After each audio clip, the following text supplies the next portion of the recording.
नमस्कार पिला माने आज आम बीजगाणितिक परिप्रकाश अभेदर शेष विषय आलोचना करिबा।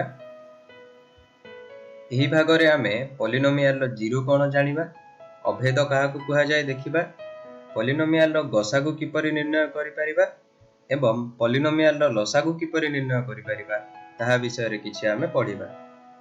प्रथमे आमे देखिबा पॉलिनोमियल रो जीरो कोन। संज्ञा कहूछि जे जदि px एक अणशून्यघाती पॉलिनोमियल हुए एवं x एक वास्तव संख्या हुए तेबे x रो मान c पई जदि px = 0 हेबो तेबे c को पॉलिनोमियल रो एक जीरो बोली कुहा जाय। अर्थात आमे कहि परिबा जे px पॉलिनोमियल रो जीरो एक संख्या c हेबो। सेही c रो मूल्य को आमे जदि पॉलिनोमियल रे पकाइबा तेबे पॉलिनोमियल टी रो मूल्य 0 हेउथिबो। एठारे एक उदाहरण रु तुमे बुझि परिबो, आम पाखरे एक पॉलिनोमियल अछि y = 2x + 1। एहार 0 हेउछि -1/2। अर्थात आमे जदि -1/2 मूल्यटी को पॉलिनोमियल रो x स्थान रे पकाइबा तेबे हमकु पॉलिनोमियल टी रो मूल्य 0 मिलिबो। तुमे माने लक्ष्य करि पारुथिबो, जदि आमे x स्थान रे -1/2 पकाइबा तेबे 2 * -1/2 + 1 हबो। अर्थात 2 * -1/2 रो मूल्य हेउछि -1 -1 + 1 = 0 हमकु मिलिबो। सेथि पई एही बळी एक मूल्य जहाकु आमे जदि अज्ञात राशि x स्थान रे पकाइबा तेबे पॉलिनोमियल टी जदि 0 हि जाउथिबो सेही मूल्य को आमे पॉलिनोमियल रो 0 बोली कहिताउ। एठारे एक पॉलिनोमियल दिया जाय अछि y = x³ + 2x² - 4x - 8।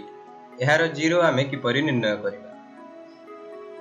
0 निर्णय करिबा पई प्रथमे आमे पॉलिनोमियल रो उत्पादकीकरण विषय रे बुझिबा। एठारे पॉलिनोमियल रो उत्पादकीकरण दर्शा जाय अछि। 0 निर्णय करिबा पई आमे सर्वदा वाम पार्श्व रे अर्थात y को 0 हिसाब रे नेबा एवं दक्षिण पार्श्व रे पॉलिनोमियल टी रो उत्पादकीकरण करिबा। एही प्रक्रिया करिबा द्वारा हमकु मिलिबो जे 0 = x + 2 * x² - 4। वर्तमान आमे लिखि परिबा जे x + 2 = 0 हेबो किंबा x² - 4 = 0 हेबो। एहाकु समाधान करिबा द्वारा हमकु मिलिबो x + 2 = 0 हेले x रो मूल्य हेबो -2 एवं x² - 4 = 0 हेले x रो मूल्य मिलिबो +-2। अर्थात आम पाखरे वर्तमान दुईटी मूल्य आसिला, एक गोटे हैला -2 एवं अन्यटी हैला +2। एही -2 किंबा +2 मध्यरु जेकोनोसी मूल्य को आमे जदि एही पॉलिनोमियल रे पकाइबा तेबे आमे लक्ष्य करिबा जे y रो मूल्य सर्वदा 0 आसीबो। वर्तमान आमे अभेद कोन जानिबा। पॉलिनोमियल गुडीकर उत्पादकीकरण को नै केतेक अभेद स्थिर करा जाय अछि। एही अभेद गुडीक विषय रे तुमे पूर्वरु मध्य पढि अछो। जेहेतु एही पॉलिनोमियल गुडीकर मूल्य सर्वदा समान रहिबो एवं एहार उपस्थापन सर्वदा समान रहिबो, तेणु करी एगुडी को अभेद कुहा जाय। केते गुडी अभेद एठारे आमे देखिबा a + b रो whole square = a² + 2ab + b²। एहार मूल्य रे केबे मध्य परिवर्तन आसी न थाए, तेणु करी एहा को एक अभेद कुहा जाय। ठीक सेही परि भाबरे a - b रो होल स्क्वायर हे जिवो a² - 2ab + b²। अन्य एक अभेद देखिबा a + b रो whole cube = a³ + 3a²b + 3ab² + b³। ठीक सेही परि भाबरे आमे a + b + c row whole square देखि परिबा। एहार मूल्य हेबो a² + b² + c² + 2ab + 2ac + 2bc। एही परि भाबरे जेउ सूत्र गुडीकर कोनोसी परिवर्तन आसी न थाए ताहाकु आमे अभेद बोली कहिताउ। एही अभेद गुडीक पॉलिनोमियल रो उत्पादकीकरण द्वारा स्थिर करा जाय थाए। वर्तमान आमे पॉलिनोमियल रो गसागु कोन ताहा विषय रे किछि सिखिबा। हमकु x² - 4 एक पॉलिनोमियल दिया जाय अछि एवं 2x² + 4x अन्य एक पॉलिनोमियल दिया जाय अछि। एही दुईटी पॉलिनोमियल रो गसागु निर्णय करिवार अछि। गसागु निर्णय करिबा पई प्रथमे आमे एहार उत्पादकीकरण करिबा आवश्यक। x² - 4 रो उत्पादकीकरण करिबा द्वारा हमकु मिलिबो x + 2 * x - 2। एवं 2x² + 4x ର उत्पादकीकरण କରିବା ଦ୍ୱାରା ଆମକୁ ମିଳିବ 2x * x + 2। ଗସାଗୁଟିକୁ ନିର୍ଣ୍ଣୟ କରିବା ପାଇଁ ଆମେ ଉଭୟ ସମୀକରଣରେ ଥିବା ସାଧାରଣ ମୂଲ୍ୟଟିକୁ ଗ୍ରହଣ କରିବା। ତୁମେମାନେ ଦେଖିପାରୁଥିବ ପ୍ରଥମ ସମୀକରଣରେ ମଧ୍ୟ x + 2 ରହିଅଛି ଏବଂ ଦ୍ୱିତୀୟ ସମୀକରଣରେ ମଧ୍ୟ x + 2 ରହିଅଛି। ତେଣୁକରି ଏହି ଦୁଇଟି ପଲିନୋମିଆଲର ଗସାଗୁ ହୋଇଯିବ x + 2। ବର୍ତ୍ତମାନ ଆମେ ପଲିନୋମିଆଲର ଲସାଗୁ କିପରି ନିର୍ଣ୍ଣୟ କରାଯାଇପାରିବ ତାହା ବିଷୟରେ ଦେଖିବା। ଆମକୁ ତିନି ଗୋଟି ପଲିନୋମିଆଲ ଦିଆଯାଇଅଛି। ପ୍ରଥମଟି ହେଲା 3x³ - 24, ଦ୍ୱିତୀୟଟି ହେଲା 8x² - 32x + 32 ଏବଂ ତୃତୀୟ ପଲିନୋମିଆଲ ହେଲା 3x² + 12x + 12। ଏହି ତିନୋଟି ପଲିନୋମିଆଲର ଲସାଗୁ କିପରି ନିର୍ଣ୍ଣୟ କରିପାରିବା ତାହା ଏଠାରେ ଆମେ ଦେଖିବା। ଲସାଗୁ ନିର୍ଣ୍ଣୟ କରିବା ପାଇଁ ମଧ୍ୟ ଆମକୁ ପ୍ରଥମେ ଉତ୍ପାଦକୀକରଣ କରିବାକୁ ପଡ଼ିବ।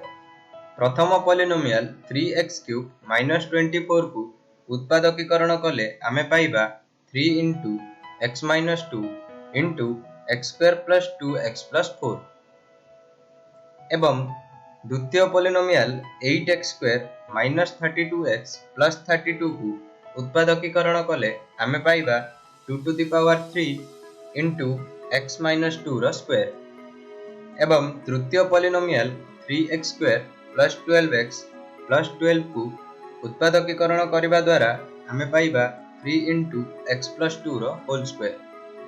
ଗସାଗୁ ନିର୍ଣ୍ଣୟ କରିବା ପାଇଁ ଆମେ ପ୍ରତ୍ୟେକ ସାଧାରଣ ମୂଲ୍ୟ କିମ୍ବା ସାଧାରଣ ପଦକୁ ବ୍ୟବହାର କରୁଥିଲୁ, କିନ୍ତୁ ଲସାଗୁ ନିର୍ଣ୍ଣୟ କରିବା ପାଇଁ ଆମେ ପ୍ରତ୍ୟେକ ସ୍ୱତନ୍ତ୍ର ପଦଗୁଡ଼ିକର ମୂଲ୍ୟକୁ ଗ୍ରହଣ କରିବା। ଯେପରି ପ୍ରଥମ ସମୀକରଣରେ 3 ରହିଅଛି ଏବଂ ଦ୍ୱିତୀୟ ସମୀକରଣରେ 3 ନାହିଁ, କିନ୍ତୁ ତୃତୀୟ ସମୀକରଣରେ 3 ଅଛି। ତେଣୁ ଯେକୌଣସି ଗୋଟିଏ ସମୀକରଣରେ ମଧ୍ୟ ଯେଉଁ ମୂଲ୍ୟଟି ରହିଅଛି ତାହାକୁ ଆମେ ଏଠାରେ ନେବା। 2⁵ ଦ୍ୱିତୀୟ ସମୀକରଣରେ ଅଛି, କିନ୍ତୁ ଅନ୍ୟ ଦୁଇଟି ସମୀକରଣରେ ନାହିଁ। ତେଣୁ 2⁵ ମୂଲ୍ୟକୁ ଏଠାରେ ନିଆଗଲା। ଠିକ୍ ସେହିପରି ଭାବରେ 3 ଦୁଇଟି ସମୀକରଣରେ ଅଛି, ତେଣୁକରି 3 ର ମୂଲ୍ୟ ମଧ୍ୟ ଏଠାରେ ନିଆଗଲା। ତୁମେମାନେ ଦେଖିପାରିବ ପ୍ରଥମ ସମୀକରଣରେ x - 2 ର ଘାତ ଅଛି 1 ଏବଂ ଦ୍ୱିତୀୟ ସମୀକରଣରେ x - 2 ର ଘାତ ଅଛି 2। ତେଣୁ ଲସାଗୁ ନିର୍ଣ୍ଣୟ କରିବା ସମୟରେ ଯେଉଁ ପଦଟିର ଘାତ ସର୍ବାଧିକ ଥିବ ତାହାକୁ ଆମେ ଏଠାରେ ଲେଖିବା। x - 2 ର ସର୍ବାଧିକ ଘାତ ଏଠାରେ 2 ଥିବାରୁ ଆମେ x - 2 ଟିକୁ ଲେଖିଲେ ଏବଂ x + 2 ର ସ୍କ୍ୱାର ଏହା ଏକ ସ୍ୱତନ୍ତ୍ର ପଦ, ତେଣୁ x + 2 ର ସ୍କ୍ୱାରକୁ ମଧ୍ୟ ଏଠାରେ ଆମେ ଲେଖିଲେ।